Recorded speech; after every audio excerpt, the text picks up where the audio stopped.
രാഹുൽ ഗാന്ധിയെ അയോഗ്യനാക്കിയതിനെതിരെ പാർലമെന്റിൽ പ്രതിപക്ഷ ബഹളം. രാജ്യസഭയും ലോക്സഭയും 4 മണിവരെയും രാജ്യസഭ 2 മണിവരെയും നിർത്തിവെച്ചു. ലോക്സഭയിൽ സ്പീക്കറുടെ ചെയറിന് നേരെ പ്രതിപക്ഷ എംപിമാർ പേപ്പറുകളും പ്ലക്കാർഡുകളും വലിച്ചെറിഞ്ഞു. വിവരങ്ങളുമായി ആന്റണി ജിസ് ജോർജ് ചേരുകയാണ് നാഷണൽ ഡെസ്കിൽ നിന്നും. ആന്റണി, എന്തൊക്കെയാണ് വാർത്തയുടെ വിശദാംശങ്ങൾ? അജി, ലോക്സഭയിലും രാജ്യസഭയിലും ഈ രാഹുൽ ഗാന്ധിയെ അയോഗ്യനാക്കിയ നടപടിക്കെതിരെ കനത്ത പ്രതിഷേധമാണ് ഇന്നും അരങ്ങേറിയത്. എംപിമാർ കറുത്ത വസ്ത്രങ്ങൾ അണിഞ്ഞാണ് ഇരുസഭകളിലേക്കും എത്തിയത്.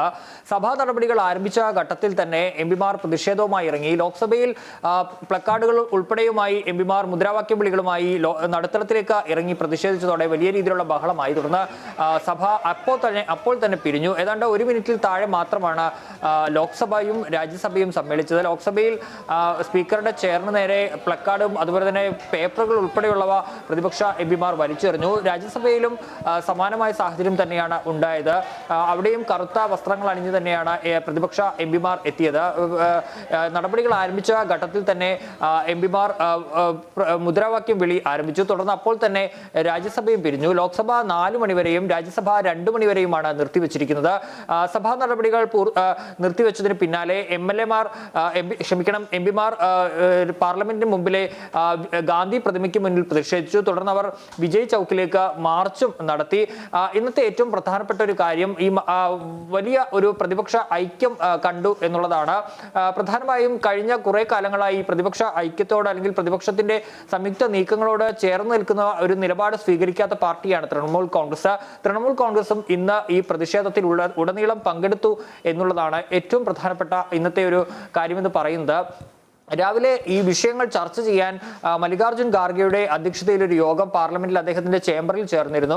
ആ യോഗത്തിലും തൃണമൂൽ കോൺഗ്രസിന്റെ പ്രതിനിധി പങ്കെടുത്തിരുന്നു. തൃണമൂൽ കോൺഗ്രസ് ഉൾപ്പെടെ 17 പാർട്ടികളാണ്, കോൺഗ്രസിനെ കൂടാതെ 17 പ്രതിപക്ഷ പാർട്ടികളാണ് ഇന്ന് ആ യോഗത്തിൽ പങ്കെടുത്തത്. അതിൽ ഏറ്റവും പ്രധാനപ്പെട്ട ഒരു പ്രാതിനിധ്യം എന്ന് പറയുന്നത് തൃണമൂൽ കോൺഗ്രസിന്റേതാണ്. അതുപോലെ തന്നെ BRS പങ്കെടുത്തിട്ടുണ്ട്. JDU ഉൾപ്പെടെയുള്ള പാർട്ടികളും ഇന്ന് നടന്ന ആ യോഗത്തിൽ പങ്കെടുത്തു. ഏതായാലും രാഹുൽ ഗാന്ധിയുടെ അയോഗ്യതയുമായി ബന്ധപ്പെട്ട പ്രതിപക്ഷ നിര കൂടുതൽ ഐക്യപ്പെടുന്നു, കൂടുതൽ ശക്തിപ്പെടുന്നു എന്നുള്ളതാണ്. ഒറ്റക്കെട്ടായി അവർ നിലയുറപ്പിക്കുന്നു എന്നുള്ളതാണ് ഇന്നത്തെ ഏറ്റവും പ്രധാനപ്പെട്ട ഒരു കാഴ്ച. രാഹുൽ ഗാന്ധിയെ അയോഗ്യനാക്കിയ വാർത്ത പുറത്തു വന്നതിന് പിന്നാലെ തന്നെ അതിനെ അപലപിച്ച എല്ലാ പാർട്ടികളും രംഗത്തെത്തിയിരുന്നു. പിന്നാലെ ഇപ്പോൾ പാർലമെന്റിലും ആ ഐക്യത്തോടു കൂടി ഒന്നിച്ചു നിന്ന് ആ കേന്ദ്ര സർക്കാരിന്റെയും അതുപോലെ തന്നെ BJPയുടെയും ഒക്കെ നീക്കങ്ങൾക്കെതിരെ ശക്തമായ പ്രതിഷേധം ഉയർത്തുകയാണ് പ്രതിപക്ഷ പാർട്ടികൾ ഇന്നിപ്പോൾ.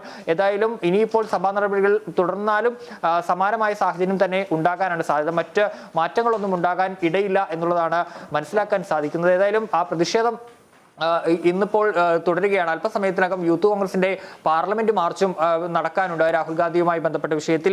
ഏതായാലും ഇന്നും സമാനമായ സാഹചര്യം തന്നെ പ്രതിഷേധം, രാഹുൽ ഗാന്ധിയെ അയോഗ്യനാക്കിയതിനെതിരെ വ്യാപക പ്രതിഷേധം തന്നെയാണ് ഉയരുന്നത്. അജി, ഈ രാഹുൽ ഗാന്ധിക്കെതിരെയുള്ള അയോഗ്യത സംബന്ധിച്ച് വലിയ രീതിയിലുള്ള ഒരു പ്രതിപക്ഷ ഐക്യം പാർലമെന്റിൽ കാണാൻ കഴിഞ്ഞല്ലോ ആന്റണി. അതേപോലെ തന്നെ പ്രതിപക്ഷം ഏത് രീതിയിലുള്ള സമരമാണ് പാർലമെന്റിന് പുറത്ത് നടത്താൻ പദ്ധതിയിടുന്നത്? അജി, നേരത്തെ ഞാൻ സൂചിപ്പിച്ചിരുന്ന പോലെ തന്നെ തൃണമൂൽ കോൺഗ്രസ് ആ യോഗത്തിൽ തൃണമൂൽ കോൺഗ്രസ് ഉൾപ്പെടെയുള്ള പ്രതിപക്ഷ പാർട്ടികൾ ഇതിനെതിരെ ഒറ്റക്കെട്ടായി വരുന്നു എന്നുള്ളതാണ്. ഇന്ന് അതിന്റെ ഭാഗമായാണ് കറുത്ത വസ്ത്രങ്ങൾ അണിഞ്ഞാണ് എല്ലാ എംപിമാരും എത്തിയത്. പ്രതിപക്ഷ പാർട്ടികളിലെ എല്ലാ എംപിമാരും കറുത്ത വസ്ത്രങ്ങൾ അണിഞ്ഞാണ്, കറുത്ത നിറത്തിലുള്ള വസ്ത്രങ്ങൾ അണിഞ്ഞാണ് എത്തിയത് പ്രതിഷേധ സൂചകമായി.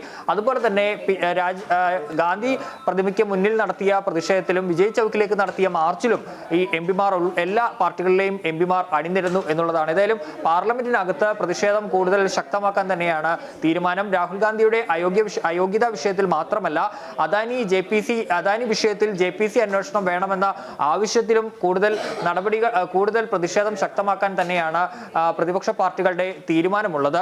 ഇന്നിപ്പോൾ പാർലമെന്റിൽ രാവിലെ തന്നെ രാഹുൽ ഗാന്ധിയുടെ അയോഗ്യതാ വിഷയവുമായി ബന്ധപ്പെട്ട് കോൺഗ്രസിന് പുറമെ AAPയും ഒരു അടിയന്തര പ്രമേയ നോട്ടീസ് ലോക്സഭയിൽ നൽകിയിരുന്നു. അത്തരത്തിൽ പ്രതിപക്ഷ പാർട്ടികളും ഈ വിഷയത്തെ ശക്തമായി തന്നെ ഈ കാര്യത്തിനെതിരെ ശക്തമായി തന്നെ രംഗത്തു വരുന്ന ഒരു കാഴ്ചയാണുള്ളത്. പ്രതിപക്ഷം പാർലമെന്റിന് പുറത്തു എന്ന പോലെ തന്നെ അകത്തെന്ന പോലെ തന്നെ പുറത്തും പ്രതിഷേധം കൂടുതൽ ശക്തമാക്കാനുള്ള തീരുമാനത്തിലാണ് നിലവിലുള്ളത്. അജി.